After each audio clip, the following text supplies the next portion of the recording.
तो प्रतिरोधों का संयोजन दो तरह से करते हैं, एक सीरीज कॉम्बिनेशन श्रेणी क्रम संयोजन और दूसरा क्या है पैरेलल कॉम्बिनेशन समांतर क्रम संयोजन। प्रतिरोध को R से प्रदर्शित करते हैं और इसका सिंबल जो है सर्किट इलेक्ट्रिकल जो सर्किट है उसको शो करते हैं, इस तरह से लाइन से शो करते हैं, है ना R। और इसका यूनिट क्या होता है ओम होता है ना, क्या होता है ओम। तो सबसे पहले हम देखते हैं समांतर क्रम संयोजन। समांतर क्रम संयोजन में कैसे जोड़ते हैं, तो दो या दो से जब अधिक रेजिस्टेंस को हम सीरीज में जोड़ते हैं तो क्या होता है, जैसे मान लो n रेजिस्टेंस को सीरीज में जोड़े हैं, ठीक है, तो इसके लिए क्या होगा, इस तरह से ये पहला रेजिस्टेंस, ये दूसरा रेजिस्टेंस, ये तीसरा रेजिस्टेंस, इस तरह से ये nth रेजिस्टेंस, ठीक है, R ये R1 R2 R, ठीक है, सीरीज में जुड़ा है। तो इसका इक्विवेलेंट रेजिस्टेंस कितना होगा, तो इसका हम इक्विवेलेंट रेजिस्टेंस मानते हैं, let equivalent resistance in series combination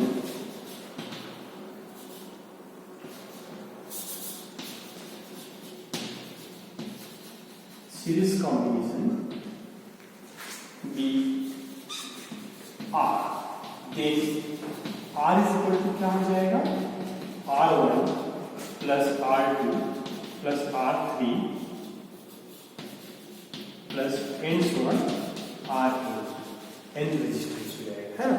मान लो सीरीज में दो रेजिस्टेंस जुड़े हैं, एक 1 ओम का और दूसरा 2 ओम का, ठीक है, दो रेजिस्टेंस जुड़े हैं सीरीज में, तो इसका इक्विवेलेंट रेजिस्टेंस कितना हो जाएगा 1 प्लस 2 इज इक्वल टू 3 ओम, है ना, कितना हो जाएगा 3 ओम। मान लो 5 रेजिस्टेंस जुड़े हैं सीरीज में, ठीक है, इसका वैल्यू जो है 2 ओम 5 ओम 6 ओम और 1 ओम, है ना, 1 2 3 4 रेजिस्टेंस है, कितना 5 बोल दिया भैया, तो एक और ले लेते हैं 3 ओम का रेजिस्टेंस, ठीक है, ये 5 रेजिस्टेंस सीरीज में जुड़े हैं, तो इसका इक्विवेलेंट रेजिस्टेंस कितना हो जाएगा,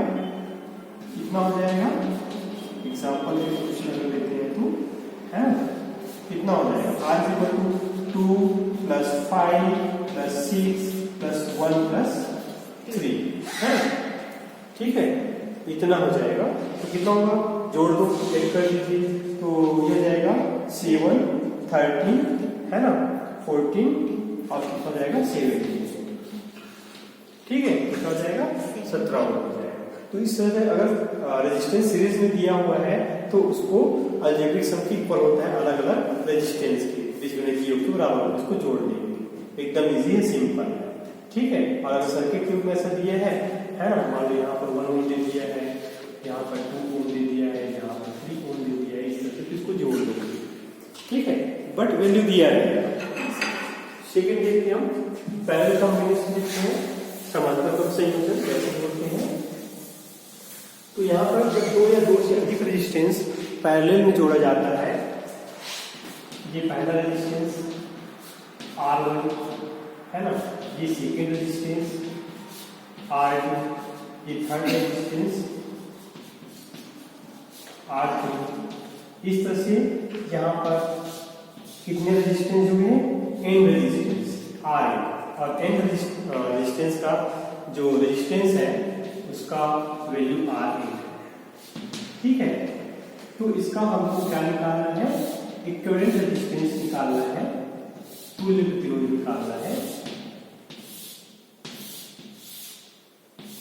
ठीक है। तो इसका तुल्य प्रतिरोध रेजिस्टेंस से जब रेजिस्टेंस जब पैरेलल में जुड़ा है तो क्या हो जाएगा, ये पॉइंट हम B ले लेते हैं, इस पॉइंट को A ले लेते हैं, तो A और B के बीच इक्विवेलेंट रेजिस्टेंस कितना हो जाएगा 1/R AB is equal to 1/R1 plus 1/R2 plus 1/R3 plus n so on 1/RA। मान लो दो रेजिस्टेंस जुड़ा है तो क्या हो जाएगा 1/RAB is equal to 1/R1 plus R2 1/R equal to जाएगा R1 plus R2 upon R1 into R2। Short cut formula बता रहा हूँ, नहीं तो क्वेश्चन में आपका टाइम बच जाएगा। तो RAB इज इक्वल टू हो जाएगा RAB, ए और बी के बीच इक्विवेलेंट रेजिस्टेंस, ये हो जाएगा R1 और R2 upon R1 plus R2। दो रेजिस्टेंस को लेकर के चलिए, ये हो जाएगा दो रेजिस्टेंस का इक्विवेलेंट रेजिस्टेंस। इस तरह से आपको निकालना है, ठीक है। तो इसके लिए मैं एक नियम बता देता हूं कैसे सॉल्व करेंगे।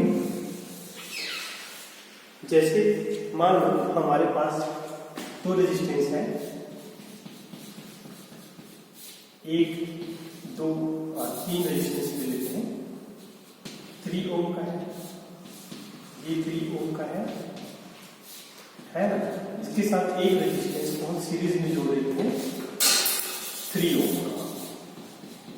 तो दोनों का एग्जाम्पल हो जाएगा, है ना, मिक्स जो कॉम्बिनेशन है, सीरीज भी हो जाएगा और आपका पैरेलल भी हो जाएगा, ठीक है। ये पॉइंट ए हो जाएगा और ये पॉइंट बी। तो ए और बी के बीच में हमको इक्विवेलेंट रेजिस्टेंस निकालना है, ठीक है। ए और बी के बीच में क्या निकालना है, इक्विवेलेंट रेजिस्टेंस निकालना है। तो क्या हो जाएगा इक्विवेलेंट रेजिस्टेंस, ये दोनों पैरेलल में है ना। इसको हम ले लेते हैं R1, इसको ले लेते हैं R2, इसको ले लेते हैं R3।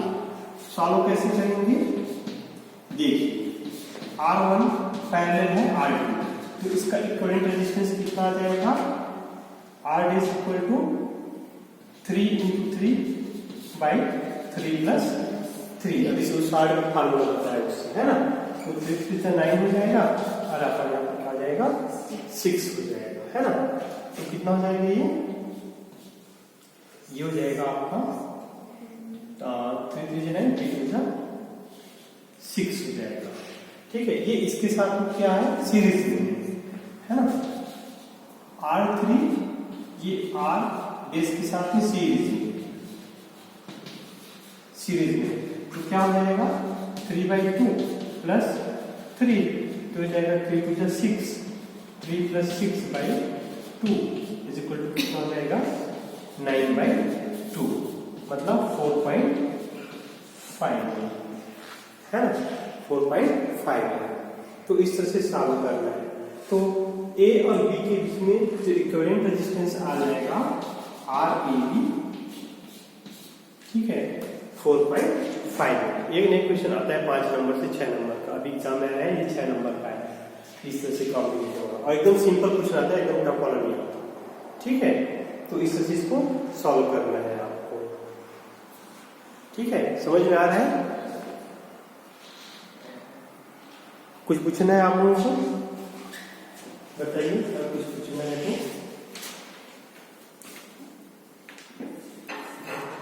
इसको मैं दे रहा हूँ, इसको बना के बताइए आप लोग, ठीक है।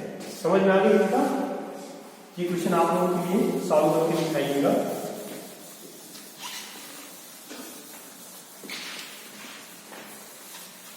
लिखिए क्वेश्चन नंबर 1।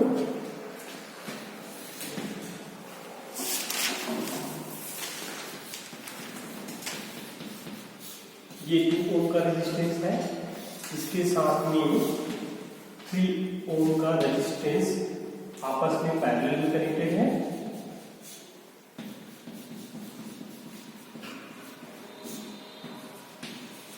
है ना।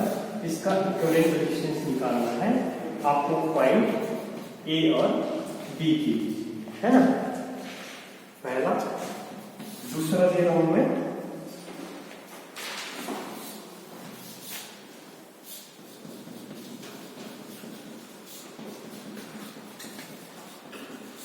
ये 3 ओम का रेजिस्टेंस सीरीज में है, इनके साथ में एक रेजिस्टेंस 3 ओम का पैरेलल है ना। इनका इक्विवेलेंट रेजिस्टेंस निकालिए।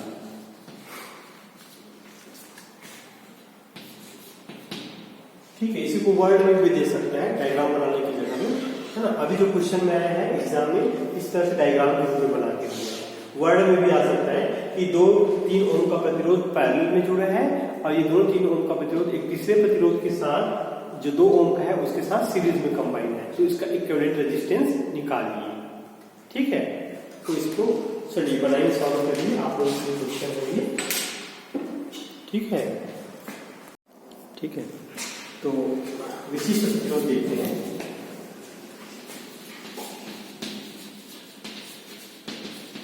स्पेसिफिक रेजिस्टेंस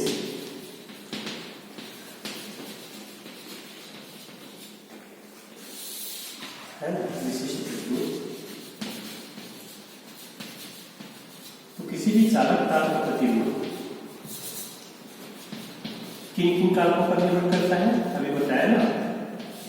किसी भी चालक तार का जो प्रतिरोध है ना, किसी भी चालक तार का जो प्रतिरोध है, रेजिस्टेंस है, ये किन किन कारकों पर निर्भर करता है?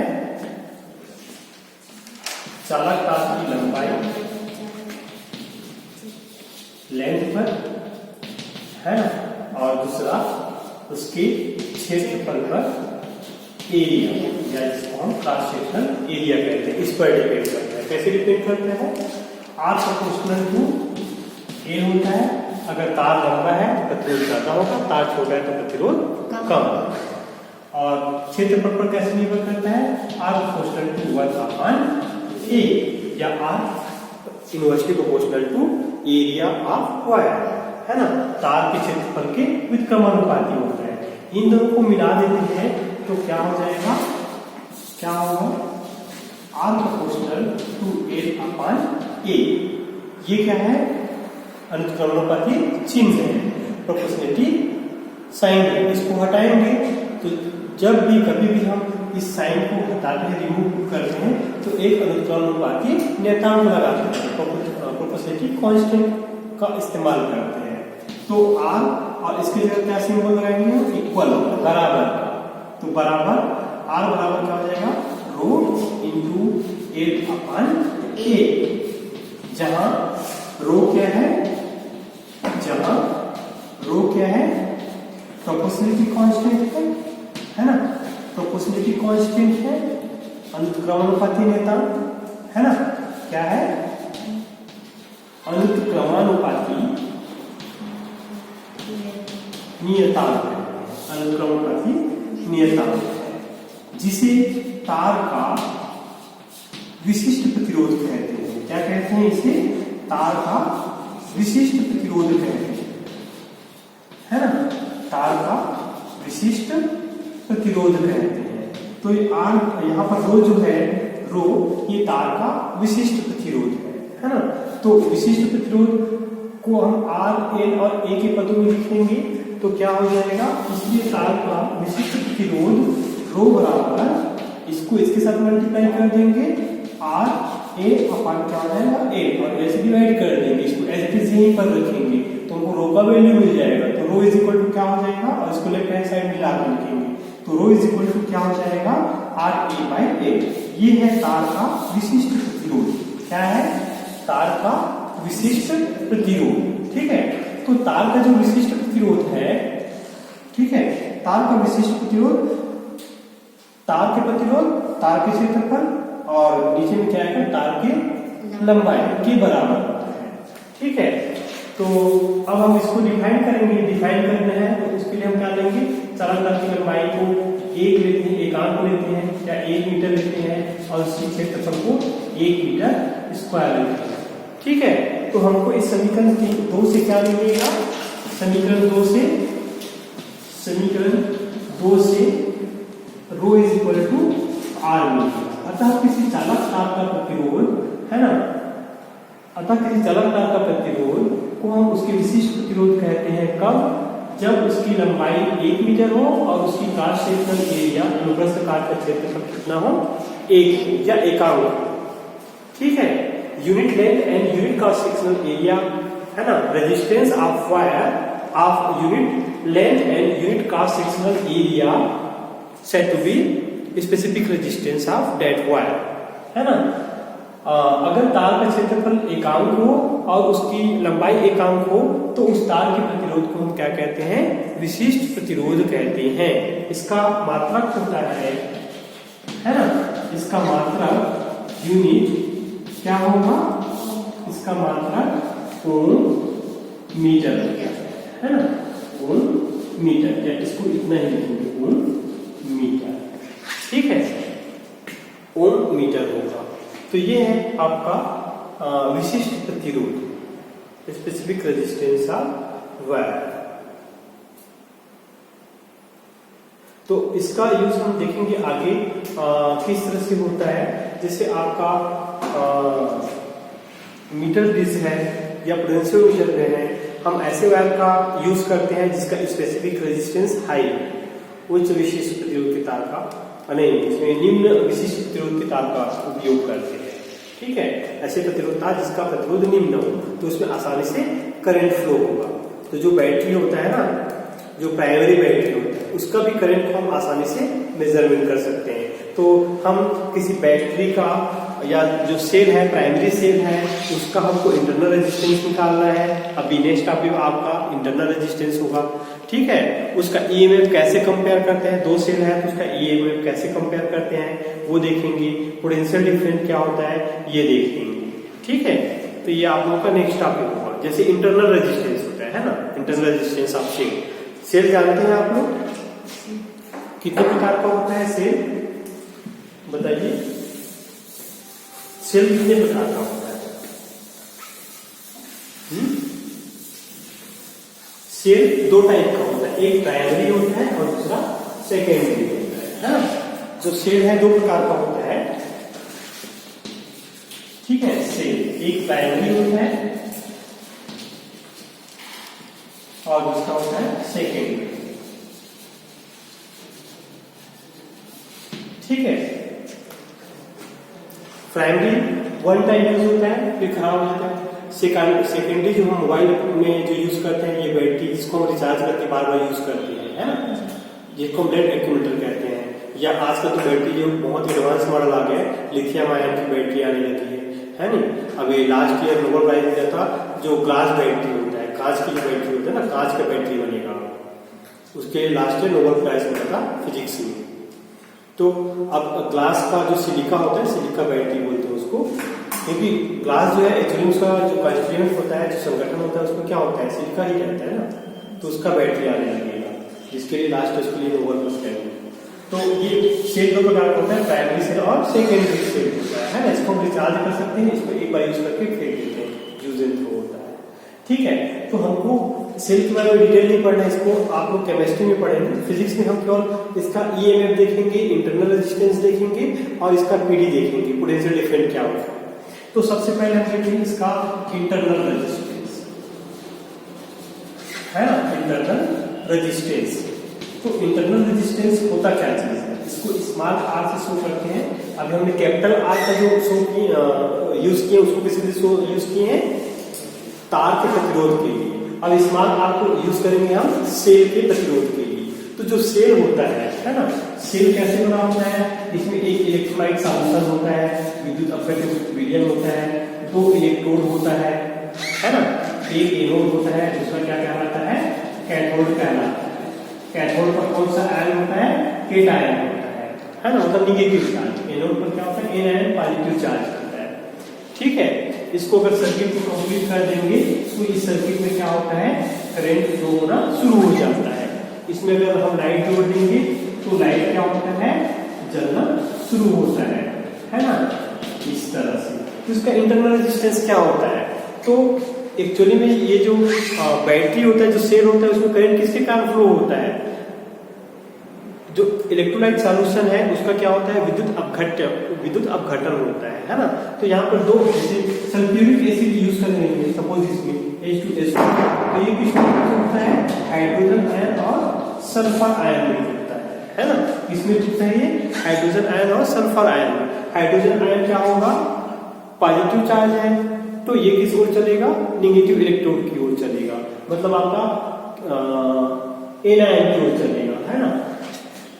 ये थोड़ा सा डाउट है मुझे, क्योंकि सेल नहीं बनाता, तो थोड़ा सा देख लेंगे। एनोड एन आयन है ना, निगेटिव, तो ये इधर अट्रैक्ट होगा, है ना, और सल्फेट आयन जो है इस साइड अट्रैक्ट होगा। तो इनका अपोजिट डायरेक्शन मूव करेगा, तो इससे एक सर्किट बन जाता है। सर्किट बनने के कारण उसमें क्या होता है, करंट फ्लो होता है। तो यहाँ पर जो विद्युत अपघट्य विलयन जो है, विद्युत धारा के प्रवाह में जो बाधा उत्पन्न करता है, उसे हम सेल का क्या कहते हैं, आंतरिक प्रतिरोध कहते हैं, इंटरनल रेजिस्टेंस कहते हैं, है ना।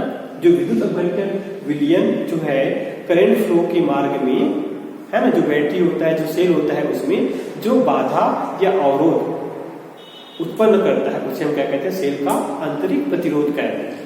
ये किस किस पर निर्भर करता है, ये इसमें जो इलेक्ट्रोलाइट सॉल्यूशन हमने यूज किया है उसके कॉन्सेंट्रेशन पर डिपेंड करता है, प्लेटों के क्षेत्रफल पर डिपेंड करता है, प्लेटों के बीच की दूरी पर डिपेंड करता है ना।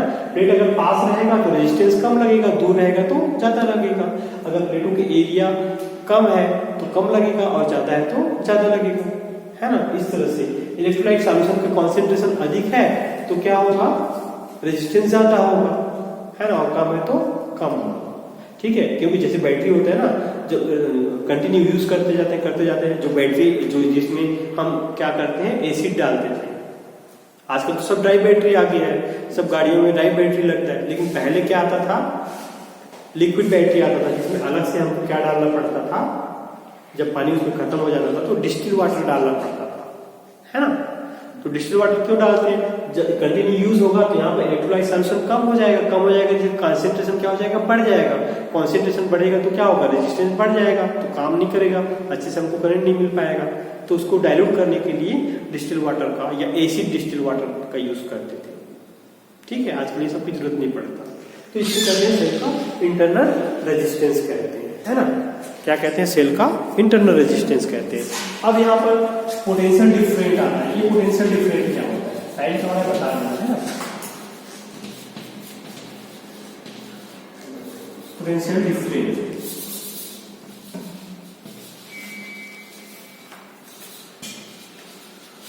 पोटेंशियल डिफरेंस इसी के लिए, जब सर्किट खुला है ना, जब हम किसी बैटरी से कोई करंट नहीं ले रहे हैं, ठीक है, ये जब खुला है, ओपन सर्किट है, तो इसके सीरों के बीच में जो मैक्सिमम ईएमएफ होता है, ईएमएफ, है ना, मैक्सिमम ईएमएफ। अब ये भी नया वर्ड आ गया, ये ईएमएफ क्या है, इसको हम पीडी कहते हैं, पोटेंशियल डिफरेंस, है ना, मैक्सिमम ईएमएफ।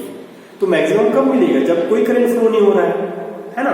जब करंट कोई फ्लो नहीं हो रहा है, सर्किट कोई कुछ नहीं जो है, तो इसका ईएमएफ अधिकतम होगा। इसी ईएमएफ को हम क्या कहते हैं, सेल का पोटेंशियल डिफरेंट कहते हैं, मतलब इलेक्ट्रॉनों के बीच का विभवांतर कहते हैं, है ना। क्या कहते हैं, विभवांतर कहते हैं। सेल जब खुले परिपथ में होता है तो उसके सिरों के बीच में अधिकतम विद्युत वाहक बल, हिंदी में कहते हैं इसको विद्युत वाहक बल, इलेक्ट्रोमोटिव फोर्स को हम क्या कहते हैं, सेल का पोटेंशियल डिफरेंस, विद्युत विभव या विद्युत विभवांतर कहते हैं, ठीक है।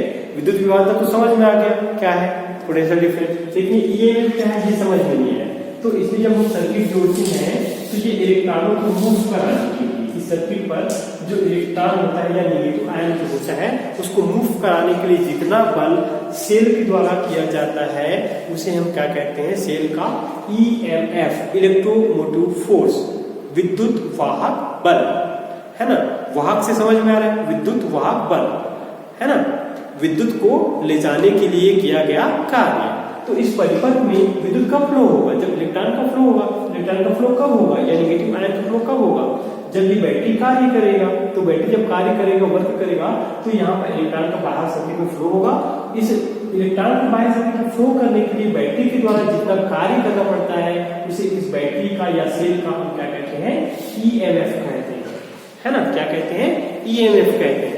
इसका मतलब ये हुआ कि जब यहाँ पर हम इसको वायर से कनेक्ट कर दिए तो पोटेंशियल डिफरेंस डिक्रीज हो जाएगा, कम हो जाएगा, है ना। हमने क्या बोला, मैक्सिमम ईएमएफ, मतलब जब सर्किट ओपन है तो उसको इसके सिरों के बीच में हम क्या कहते हैं, इलेक्ट्रॉनों के बीच का विद्युत विभवांतर कहते हैं। जब सर्किट जोड़ देंगे तो ईएमएफ कम हो जाएगा, है ना। ईएमएफ क्या हो जाएगा, कम हो गया विद्युत वाहक बल, क्योंकि उसकी कुछ ऊर्जा जो है यहाँ पर नेगेटिव चार्ज को चलाने में व्यय हो गई। तो ये है आपका ईएमएफ एंड पोटेंशियल डिफरेंस। किसी भी सेल, कोई भी सेल का जो दोनों टर्मिनल या इलेक्ट्रोड जब ओपन सर्किट में होता है तो उसके सिरों के बीच में मैक्सिमम ईएमएफ को हम सेल को क्या कहते हैं, पोटेंशियल डिफरेंट कहते हैं, ठीक है। तो इसके बाद हमको क्या करना पड़ेगा, ये इंटरनल रेजिस्टेंस मेजरमेंट करना है, फिर ईएमएफ भी मेजरमेंट करना है। उसका दो एक्सपेरिमेंट है, एक मीटर ब्रिज पर करते हैं हम किसी भी वायर का रेजिस्टेंस निकालने के लिए, फिर ये सेल का इंटरनल रेजिस्टेंस निकालने के लिए उसको यूज करते हैं। पोटेंशियोमीटर का यूज करते हैं हम सेल के दो सेलों के ईएमएफ का कंपेयर करने के लिए, जो मैंने यहाँ पर ईएमएफ बताया। ठीक है, तो ये दोनों आपके व्हीटस्टोन ब्रिज के प्रिंसिपल पर डिपेंड है। इसको नेक्स्ट क्लास में बताऊंगा, फिर ये आपका चैप्टर यूनिट 4 जो है कंप्लीट हो जाएगा। ठीक है।